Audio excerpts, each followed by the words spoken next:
اللہ تبارک و تعالیٰ نے ایمان والوں کو ایک بہت پہلے ہی بشارت دے دی تھی کس بات کی،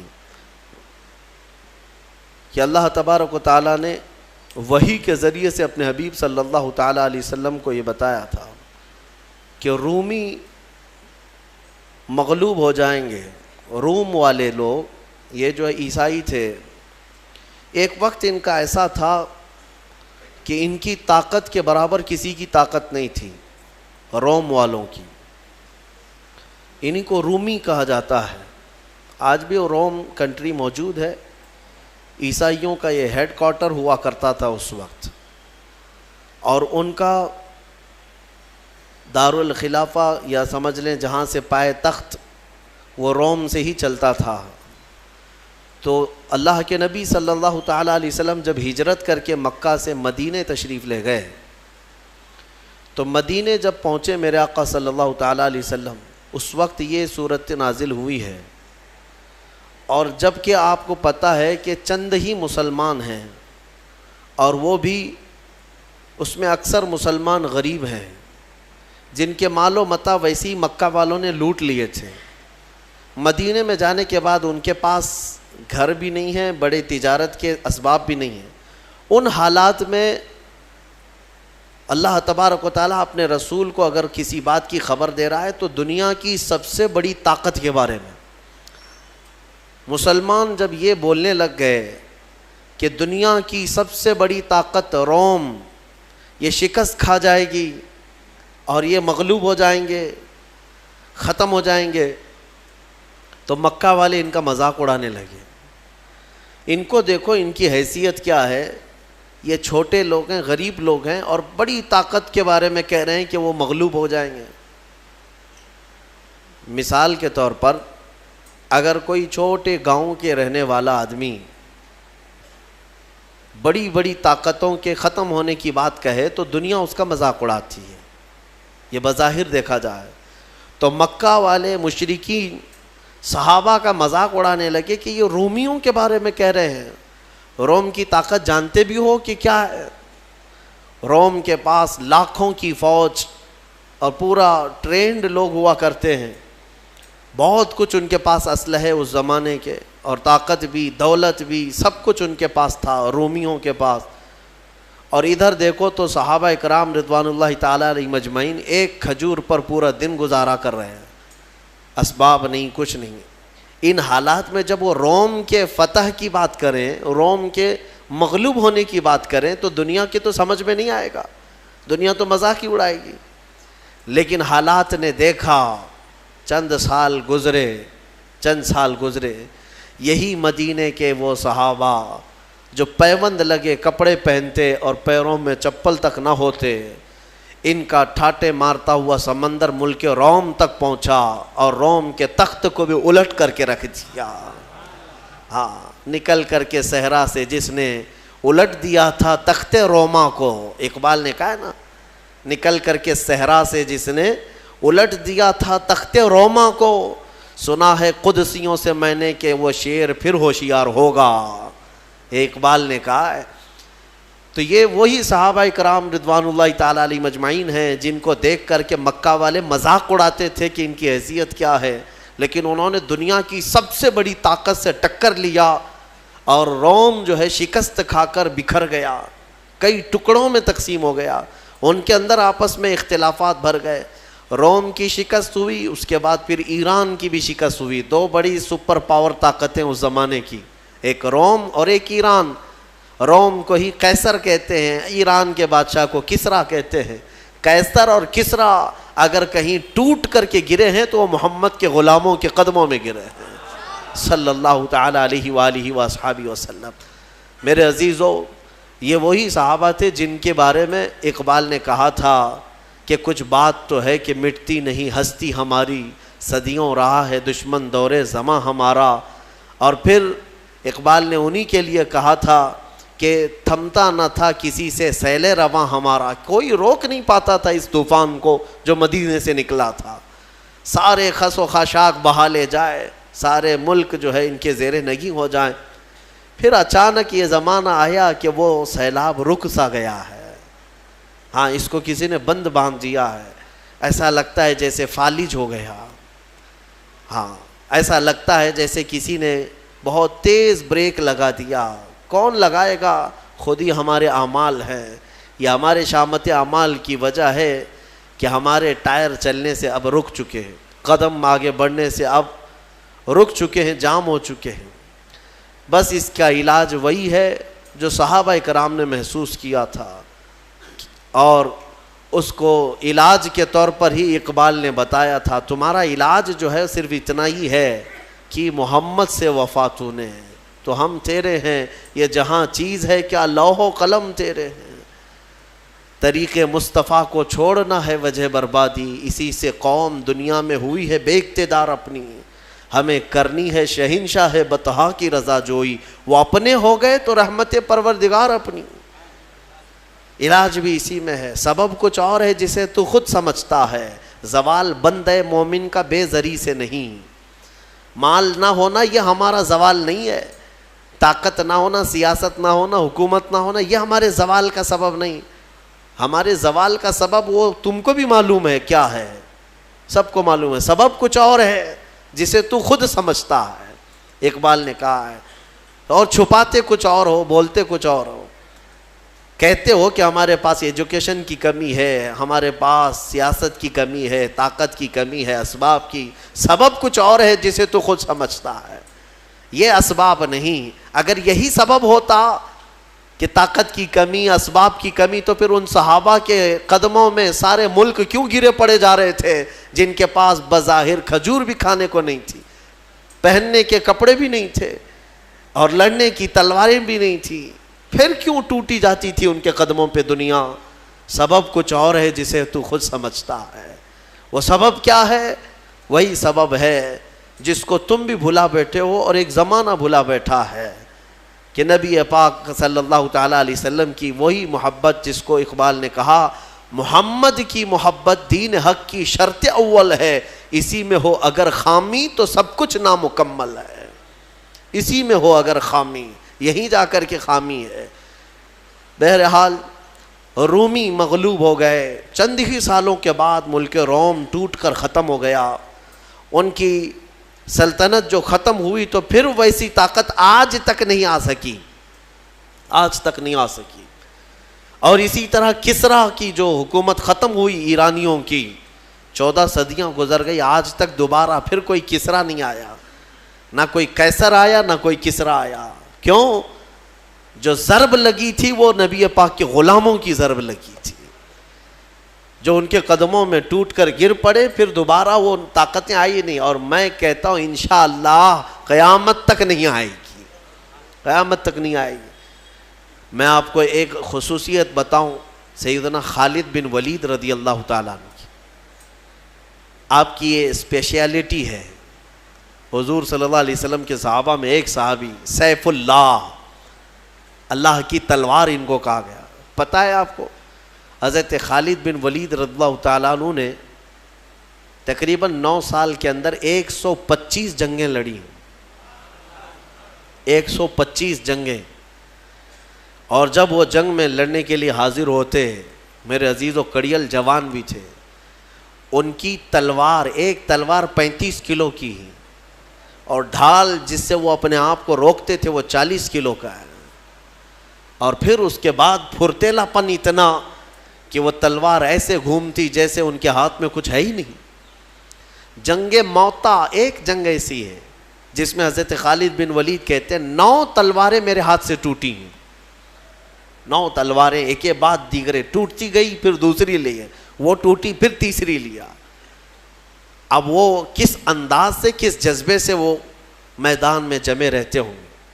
میں جو بات عرض کرنے جا رہا ہوں وہ یہ ہے کہ سیدنا خالد بن ولید کی سربراہی میں اور آپ کی سپہ سالاری میں جتنے علاقے فتح ہوئے، بہت علاقے ہیں، جارڈن ہے، ملک شام کے کئی علاقے ہیں، یمن کے کئی علاقے ہیں، یہ جتنے علاقے حضرت خالد بن ولید کی سرپرستی میں فتح ہوئے، یاد رکھیں توجہ کے ساتھ، اوروں نے بھی جنگیں کی ہیں، بادشاہوں نے بھی جنگ کی ہیں، ایک بادشاہ کسی ملک کے ساتھ لڑتا ہے، علاقہ فتح کر لیتا ہے، پھر کئی سال تک اس بادشاہ کی حکومت چلتی ہے، پھر کوئی دوسرا آیا، وہ علاقہ پھر کسی اور نے فتح کر لیا.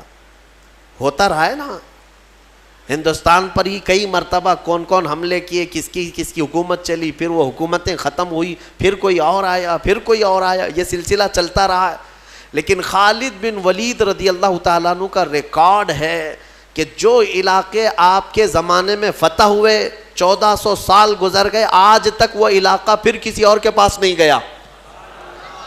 آج تک وہ علاقہ کوئی اور فتح نہیں کر سکا. آج بھی وہ دامن اسلام میں ہے، آج بھی وہاں پرچم اسلام ہی لہرا رہا ہے. یہ سیدنا خالد بن ولید رضی اللہ تعالیٰ عنہ کی فتح ہے.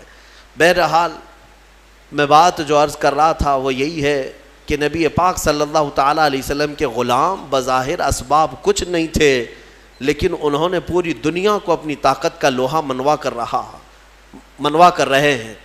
احزاب، سورہ احزاب کی ہم نے کل تلاوت کی ہے اور آج بھی کچھ حصہ اس کا. ایک جنگ ہوئی ہے جس کو احزاب کہتے ہیں، اور جنگ خندق نام سنا ہوگا. خندق کو ہی احزاب کہتے ہیں. جنگ خندق کا ہی نام جنگ احزاب بھی، غزوہ احزاب. یہ جنگ بڑی آزمائش کی تھی. بعض لوگوں کو ایسا لگتا ہے کہ جنگوں کا ذکر کیوں؟ میرے عزیزو، اگر میں جنگوں کا ذکر نہ کروں تو میرے نبی کی سیرت ہی کمپلیٹ نہیں ہوگی. کسی کو برا لگتا ہے تو مجھے کیا فرق پڑتا ہے؟ میرے دامن اسلام میں جو تاریخ ہے وہ بتا کر کے رہوں گا. ظاہر سی بات ہے کسی اور کو اگر تکلیف ہوتی ہے تو اس کی تکلیف کا سبب میں نہیں ہوں، اس کا کوڑ دماغ ہے. ہر ایک کی تاریخ میں کچھ نہ کچھ جنگیں ہوئی ہیں، بہت سارے لڑائیاں ہوئی ہیں. ظاہر سی بات ہے کہ ہمارے اس ملک عزیز ہندوستان کے آزادی کے وقت کیا جنگیں نہیں ہوئی؟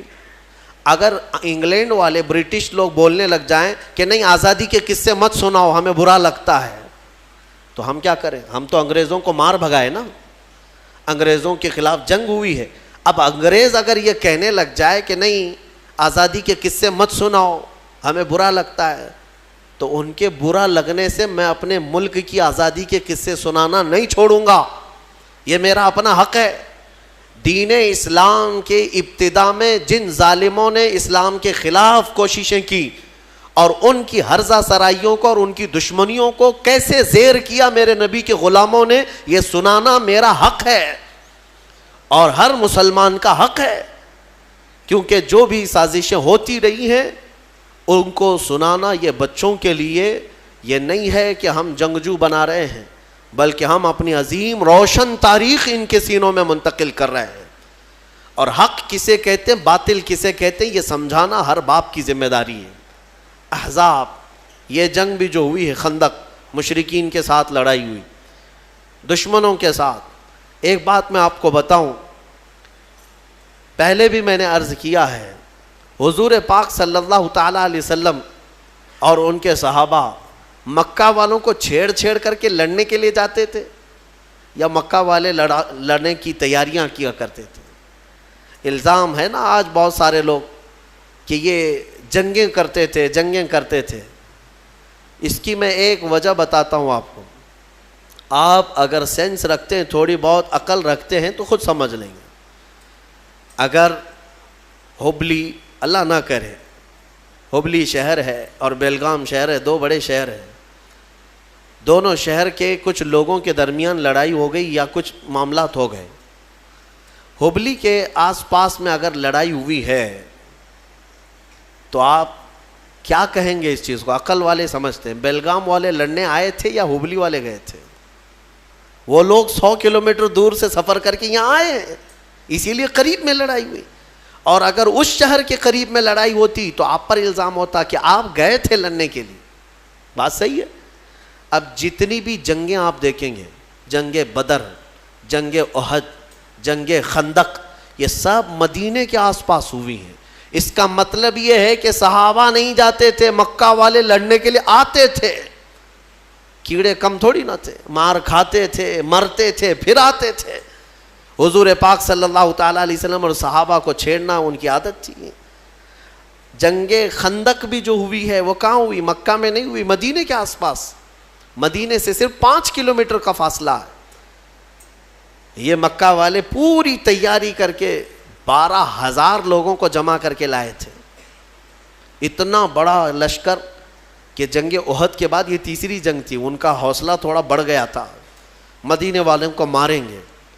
اور مدینے میں رسول کریم صلی اللہ تعالیٰ علیہ وسلم کے ساتھ جو صحابہ, اس وقت بھی فاقے کا عالم تھا, ابھی پورے اسٹیبلش نہیں ہے. اور یہ جو جنگ لڑی گئی ہے وہ ایک الگ ٹیکنیک سے لڑی گئی تھی. حضرت سلمان فارسی رضی اللہ تعالیٰ عنہ صحابی رسول, وہ فارس کے رہنے والے تھے. وہاں جو جنگیں لڑی جاتی تھی, 2 جماعتوں کے بیچ میں ایک گڑھا کھود دیا جاتا تھا, خندق. عرب والوں کو یہ طریقہ معلوم نہیں تھا. حضرت سلمان فارسی نے حضور اکرم صلی اللہ علیہ وسلم کی بارگاہ میں مشورتاً عرض کیا کہ مشرکین مکہ اگر آئیں گے تو ایسا ہے کہ مدینے میں داخل ہونے کا ایک ہی بڑا راستہ ہے جس سے پوری فوج جا سکتی ہے, باقی سب چھوٹے چھوٹے راستے. اس بڑے راستے کے باہر ہم لوگ ایک بڑی خندق کھود دیتے ہیں تاکہ وہ آئیں تو مدینے شہر کے اندر نہ آئیں, کیونکہ شہر میں اگر لڑائی ہوگی تو گھر ٹوٹیں گے, بستیاں اجڑیں گی, دکان برباد ہوں گے, بہت کچھ ہو جائے گا. اس لیے ان کو شہر کے باہر ہی گھیر دیتے ہیں. حضور نے ان کا مشورہ پسند کیا اور خندق کھودی گئی. تقریباً 1 مہینے تک کھودی گئی تھی, اور وہ کافی بڑی خندق. عرب کا تیز دوڑنے والا اچھی نسل کا گھوڑا بھی چھلانگ لگا کر اس خندق کو پار نہیں کر سکتا تھا, اتنی چوڑی تھی وہ خندق. اس خندق کو کھودنے میں خود میرے آقا صلی اللہ تعالیٰ علیہ وسلم نے اپنے ہاتھ میں کلہاڑی اٹھائی ہے. اور یہ وہ دور تھا جب صحابہ بھوک کی شدت کی وجہ سے پیٹ پر پتھر باندھتے تھے. حضرت ابو ہریرہ فرماتے ہیں, نہیں بلکہ دوسرے صحابہ اکرام سے یہ روایت ہے کہ حضور پاک صلی اللہ تعالیٰ علیہ وسلم اس وقت اپنا جبہ اٹھا کر دکھاتے ہیں تو آپ کے پیٹ پر 2 پتھر بندھے ہوئے تھے. یہ پتھر کیوں باندھتے تھے اس وقت؟ کہ مضبوط ایک کپڑے سے پتھر باندھ دیے جاتے تھے تاکہ بھوک پریشان نہ کرے. پیٹ اگر خالی چھوڑ دیا جائے تو بار بار بھوک لگتی ہے, اور اس پیٹ کو ٹائٹ باندھ دیا جائے تو بھوک کم لگتی ہے. یہ عربوں کا طریقہ تھا, پیٹ پر پٹا باندھ لیتے تھے. حضور اکرم صلی اللہ تعالیٰ علیہ وسلم اس وقت پتھر باندھے رہتے تھے کہ بھوک پریشان نہ کرے. اور خندق جو کھودی گئی ہے انہی فاقہ کشی کے عالم میں کھودی گئی ہے. پھر اس کے بعد مشرکین جب آئے تو وہ دیکھ کر کے حیرت میں رہ گئے, یہ کیا طریقہ ہے, ہم کو شہر میں داخل ہونے نہیں دیا جا رہا ہے, یا مطلب یہ چیز نہیں تھی ان کے لیے. خندق کے اس طرف کھڑے ہو گئے. جنگ شروع نہیں ہوئی, اس میں 3 بڑی جماعتیں تھیں, قبیلہ بنو غطفان اور قریش, اور پھر ایک نجد کا ایک قبیلہ تھا. بڑے بڑے 3 قبیلے اس میں آئے تھے جنگ کرنے کے لیے. حضور پاک صلی اللہ تعالیٰ علیہ وسلم اور ان کے صحابہ, آزمائش میں آپ کو بتاؤں کیسی تھی.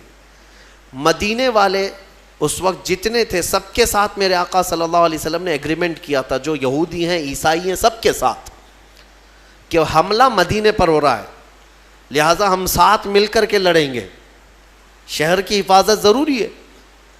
یہودی جو تھے اس میں بنو نذیر ایک قبیلہ ہے اور بنو قریظہ, یہ 2 قبیلے تھے. بنو نذیر کے ساتھ بھی حضور صلی اللہ علیہ وسلم نے معاہدہ کیا تھا, مکہ والوں کے خلاف ہم سب مل کے لڑیں گے, کیونکہ نقصان ہوگا تو تمہارا بھی ہوگا ہمارا بھی ہوگا مدینے پر. تو سب کا اس بات پر ایگریمنٹ تھا. لیکن آپ کو میں بتاؤں, جب لڑائی کے لیے آئے تو طے یہی پایا تھا کہ وہ مدینے کے جتنے یہودی اور عیسائی ہیں وہ بھی حضور کے ساتھ کھڑے رہیں گے.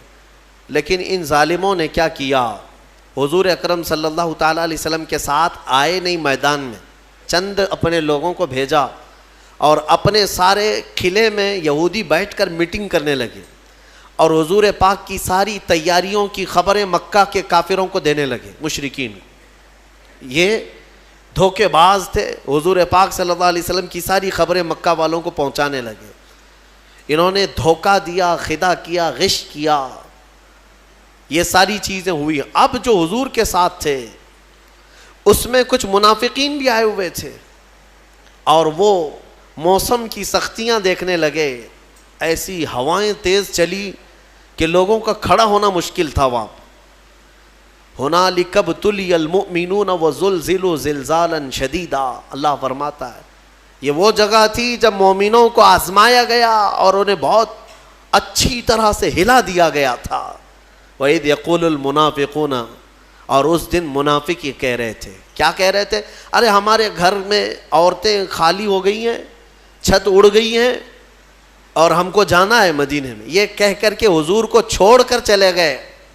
جو جماعت میں یہ وہ لوگ تھے جو مسلمان نظر آتے تھے, حضور کے ساتھ نماز بھی پڑھتے تھے, ان کا سب مسلمانوں کے ساتھ چلتا تھا, لیکن جب حالات سخت ہو گئے بھاگ گئے. وہ ایک ہی لاٹھی سے بھاگنے والے لوگ سب مدینہ میں بھاگ کر کے چلے گئے. اور میدان میں کون بچے؟ وہی صحابہ جو نبی پاک صلی اللہ تعالیٰ علیہ وسلم کے لیے اپنی جان بھی قربان کرنے کے لیے حاضر رہا کرتے تھے. وہ عاشقین کی جماعت کھڑی رہ گئی, اس میں چند لوگ تھے.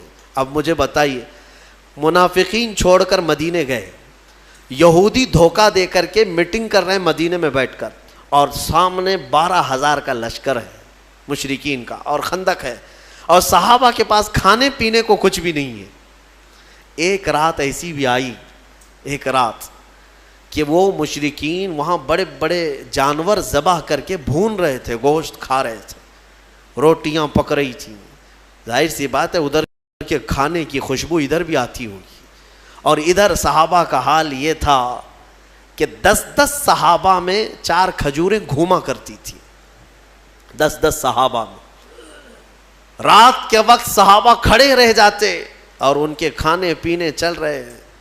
حضور پاک صلی اللہ تعالیٰ علیہ وسلم نے صحابہ سے پوچھا کہ مجھے لگتا ہے کہ تمہیں کھانے کی خوشبوؤں نے پریشان کر رکھا, اور ادھر کے کھانے کی.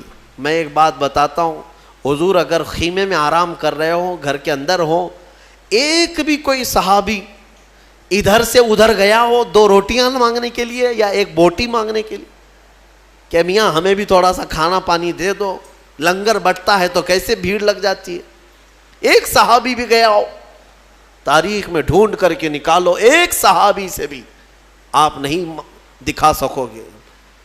یہ وہ لوگ نہیں ہیں جو 500,000 کی نوٹ دکھائے تو پارٹی بدل لیں. ہاں, صبح کچھ اور جھنڈا, دوپہر میں کچھ اور جھنڈا, شام میں کوئی اور جھنڈا, سب کے 1000 ہے. گلے میں پٹا بھی الگ الگ ہے, صبح نیلا پٹا تھا, دوپہر میں پیلا پٹا, اور رات میں لال پٹا. یہ سارے دوپٹے والے, ان کا کوئی اپنا موقف نہیں ہوتا, صرف اور صرف دولت کے ہوس میں ادھر سے ادھر بدلنے والے. میرے عزیزو, صحابہ کرام کا حال یہ تھا, شدت کی بھوک تھی لیکن کھانے نے ان کے قدموں کو نہیں ڈگمگایا.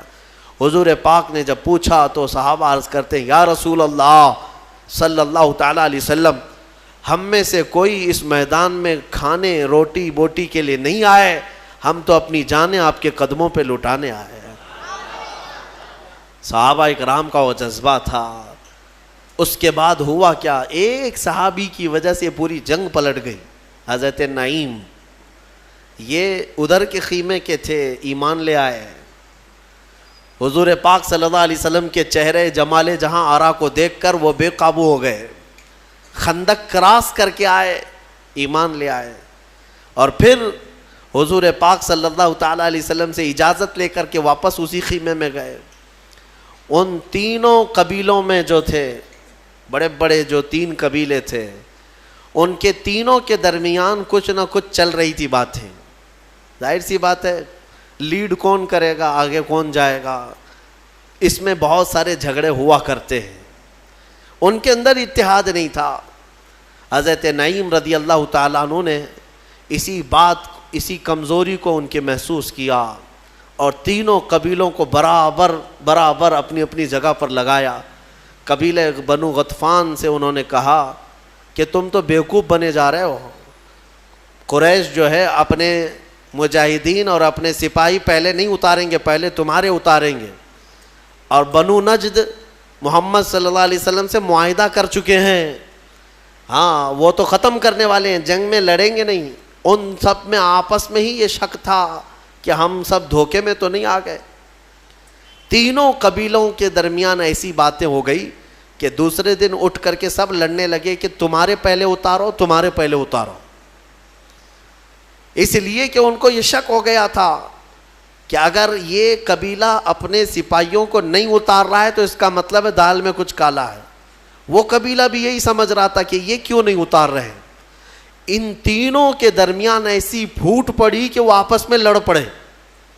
حضور پاک صلی اللہ تعالیٰ علیہ وسلم سے ابھی جنگ کی نوبت نہیں آئی. اچھا ایک بات اور بتا دوں, یہ جنگ ہونے سے ایک رات پہلے ادھر سے تینوں قبیلوں کے ایک ایک سردار آئے حضور صلی اللہ علیہ وسلم کے پاس, کہا کہ ہم صلح کر لیں گے آپ سے, جنگ نہیں کریں گے, لیکن صلح اس بات پر ہوگی کہ مدینہ طیبہ کی جو کھجوریں سال بھر میں نکلتی ہیں وہ آدھی کھجوریں ہر سال پوری ہمیں دے دی جائیں گی بغیر معاوضے کے. یہ ٹیکس ہے, یہ صلح نامہ ہے. مدینے کے جتنے پھل ہیں آج پوری دنیا کھا رہی ہے. آپ جانتے نہیں ہیں مدینے کی کھجوروں کی برکت کیا ہوتی ہے, اندازہ بھی نہیں ہوگا آپ کو. میرے عزیزو, آج کے زمانے میں کہہ رہا ہوں, مدینے کے باغات کی جو کھجوریں نکلتی ہیں, آپ کو پتہ بھی ہے سال میں 2 کروڑ حاجی وہاں پہنچتے ہیں. 2 کروڑ تقریباً, حج کے, عمرہ کے, رمضان کے, یہ سب ملا کر سال بھر میں 2 کروڑ لوگوں کا آنا جانا ہوتا ہے. اور 2 کروڑ میں سے ہر کوئی اگر 1-1 کلو بھی کھجور لے جاتا ہے تو 2 کروڑ کلو کھجور صرف مدینے سے نکلتی ہے. اور مدینے کے باغات کتنے ہیں وہ دیکھو تو آپ کو حیرت ہوگی. کہاں ہیں باغات؟ بہت نہیں ہیں, ایسے نہیں ہے کہ جہاں تک دیکھو باغیچے ہیں, وہ چھوٹے چھوٹے باغیچے ہیں. کوئی 4 ایکڑ میں ہے, کوئی 6 ایکڑ میں ہے, کسی کا 10 ایکڑ میں ہے. اس طرح کے باغات ہیں. لیکن آج تک ہم نے نہیں سنا کہ سال بھر میں, رمضان میں ہو کہ حج کے موسم میں ہو یا کبھی بھی, حاجیوں کو کبھی کھجور مدینے میں کم پڑی ہو. کبھی نہیں ہوا, بلکہ ایکسٹرا ان کے پاس رہتی ہے ہمیشہ. مدینے کی کھجوروں کی جو برکت ہے وہ آپ سوچ بھی نہیں سکتے, اندازہ بھی نہیں لگا سکتے. یہ تو میں صرف اجوا کھجور کی بات کر رہا ہوں جو 2 کروڑ سے زیادہ نکلتی ہے. باقی اور مدینے میں 40 قسم کی کھجوریں اور پیدا ہوتی ہیں. یہ تو صرف اجوا کی بات میں کر رہا ہوں, اجوا تو ہر کوئی لے آتا ہے. اب آپ سوچیں, ان مشرکین نے ایگریمنٹ میں لکھوایا تھا کہ آدھی کھجوریں ہمیں دے دی جائیں گی مفت میں اور ہم جنگ چھوڑ کے جائیں گے. حضور پاک صلی اللہ تعالیٰ علیہ وسلم نے محسوس کیا کہ صحابہ کم تعداد میں, بنو نذیر یہودی دھوکہ دے چکے ہیں, منافقین یہاں سے چھوڑ کے بھاگ چکے ہیں, اور ادھر ان کی طاقت بھی بہت زیادہ ہے, موسم بھی بڑا سخت ہے. حضور پاک صلح چاہتے تھے. صلح کا آپ نے ارادہ فرما ہی لیا. 2 صحابہ کو اس میں بلایا, دونوں کا نام سعد ہے, سعد ابن معاذ اور سعد ابن ابی عبادہ رضی اللہ تعالی عنہما. دونوں مدینے کے سردار صحابہ, انصار صحابہ میں, اور حضور دونوں کی عزت فرمایا کرتے تھے. دونوں کو بلایا, کہا میں ان تینوں قبیلوں کے سرداروں سے بات کر چکا ہوں, تم کیا سوچتے ہو؟ انہوں نے پوچھا کہ مشورے یعنی صلح میں کیا طے پایا ہے؟ حضور پاک صلی اللہ علیہ وسلم نے فرمایا کہ وہ مدینے کی سال بھر کی آدھی کھجوریں لے لیا کریں گے ہر سال. حضرت سعد اور دونوں سعد کھڑے ہو گئے, کہا یا رسول اللہ صلی اللہ علیہ وسلم, آپ کا یہ مشورہ ہے یا حکم ہے؟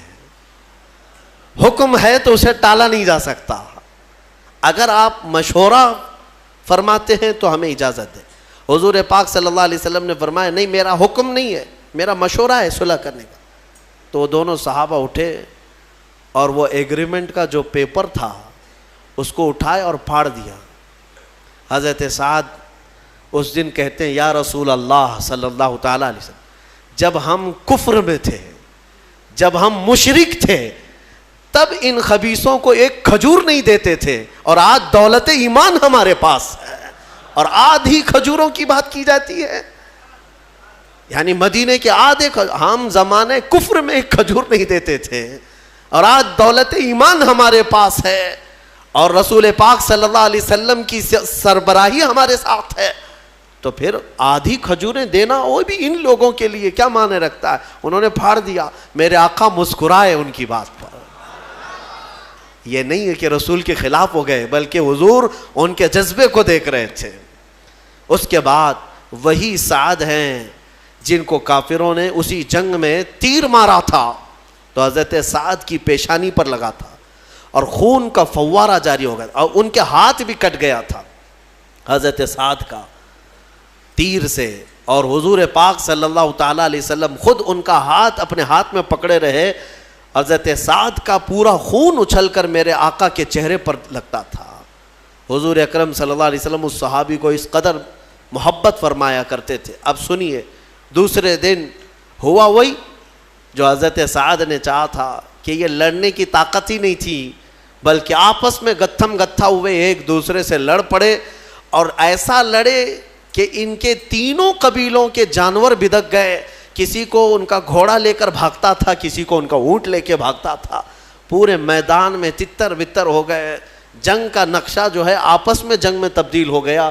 اس کو اللہ نے فرمایا وَمَكَرُوا وَمَكَرَ اللَّهُ وَاللَّهُ خَيْرُ الْمَاكِرِينَ. کفار منصوبے بناتے رہتے ہیں اور اللہ خفیہ تدبیر کرتا ہے، اور اللہ کی تدبیر سب سے بہتر تدبیر ہوتی ہے. ختم ہو گئی. یہی جنگ احزاب ہے، یہی جنگ احزاب. اس سے حضور پاک صلی اللہ تعالیٰ علیہ وسلم جب واپس لوٹ رہے تھے، اب سنیے اب مسئلہ کیا تھا. وہ تو بھاگ گئے، بہت سارا مال سب چھوڑ کر مکہ والے بھاگے. اب حضور کو مدینے واپس آنا ہے، مدینے واپس آنا ہے. بیچ راستے میں حضرت جبرائیل آئے. کہا یا رسول اللہ صلی اللہ علیہ وسلم، رب تعالیٰ کی یہ منشا ہے کہ ان مشرکین سے تو آپ نپٹ گئے، وہ بنو نذیر یہودی جو دغا کیے دھوکہ کیے ان کے ساتھ بھی آپ جنگ کے لیے یہیں سے نکلے. ایک جنگ ختم ہوئی ہے، ابھی مدینے پہنچے نہیں. پھر جبرائیل امین کا حکم آیا کہ یہیں سے ان کو بھی نپٹا کر کے آ جائیں جو دھوکہ دیے ہیں. بنو نذیر یہ بھی مدینے کے باہر رہتے تھے. ایک قلعے میں بند ہو کر انہوں نے ایگریمنٹ بھی توڑ دیا تھا، بلکہ ہتھیار صاف کر رہے تھے کہ اب مکہ والوں نے تو مدینے حضور صلی اللہ علیہ وسلم کو مار دیا ہوگا، ہم بھی نکلیں گے، ہم بھی ماریں گے، پورا مدینہ ہمارا ہے. وہ سارے شیخ چلی کے پلان پہلے سے بن رہے تھے، انہیں پتہ ہی نہیں میدان میں ہوا کیا ہے. جب وہاں پر وہ سب میٹنگیں چل رہی تھی، ادھر جبرائیل امین حضور سے عرض کر رہے تھے کہ آقا رب تبارک و تعالیٰ کا حکم ہے. اب میرے آقا صلی اللہ تعالیٰ علیہ وسلم نے صحابہ سے پوچھا، 1 مہینے تک جنہوں نے خندق کھودی ہو، بھوکے پیاسے کھڑے ہوں، کئی زخمی ہو چکے، اور اس جنگ کی اختتام کے بعد مدینے لوٹ رہے ہوں، بیچ راستے میں حضور پھر کہیں کہ یہاں سے اور ایک جنگ پہ جانا ہے، کیا کیفیت ہوگی؟ سننے میں تمہیں آسان لگے گا، پریکٹیکلی معلوم پڑے گا. روزے کے عالم میں صبح نکل کر کے کسی جگہ جاؤ، کام کرو، دوپہر میں کوئی آ کر کے کہے یہاں سے اور ایک جگہ جانا ہے، منہ لٹکا لو. ہاں وہ صحابہ 1 مہینے تک وہاں کھڑے رہے بھوکے پیاسے، ایک دن کی بات نہیں. جنگ میں بیچ راستے میں حضور پاک نے پوچھا صحابہ سے کہ میرے صحابہ، جبرائیل آئے اور مجھے اللہ تعالیٰ کا یہ پیغام سنا ہے کہ یہاں سے بنو نذیر کے خلاف جنگ کے لیے ہمیں نکلنا ہے، جنہوں نے دھوکہ دیا ہے مدینے والوں کو، تمہارا کیا خیال ہے؟ صحابہ نے یہ کہا کہ مرہم پٹی کر لیں گے، کھانا پانی پی کر کے کھا کے آئیں گے، بیویوں سے بات کر کے آ جائیں گے، گھر بار دیکھ کے آئیں گے. مہینہ بھر ہوا. حضور نے جب پوچھا کہ تمہارا کیا خیال ہے، صحابہ کہتے ہیں یا رسول اللہ دیر کس بات کی، چلے یہیں سے چلتے. ایک صحابی نے بھی یہ نہیں کہا کہ مدینے جانا ہے، مدینہ 5 کلومیٹر ہے، وہیں سے میرے آقا کے ساتھ چل پڑے. قرآن نے اسی لیے ان صحابہ کے بارے میں کہا ہے رضی اللہ عنہم ورضوا عنہ، اللہ ان سے راضی ہوا اور یہ اللہ سے راضی ہوئے. یہ یوں ہی نہیں ہے، اللہ تعالیٰ ان صحابہ سے کیوں راضی تھا کہ انہوں نے اپنی جانیں جوخم میں ڈالی ہیں لیکن شکایت کبھی نہیں کیا. بھوک بھی برداشت کیا، پیاس بھی برداشت کیا، مصیبتیں بھی برداشت کی، لیکن شکایت کبھی نہیں کیا. بنو نذیر کی جنگ میں بھی گئے اور پھر اس قلعے کا محاصرہ کیا.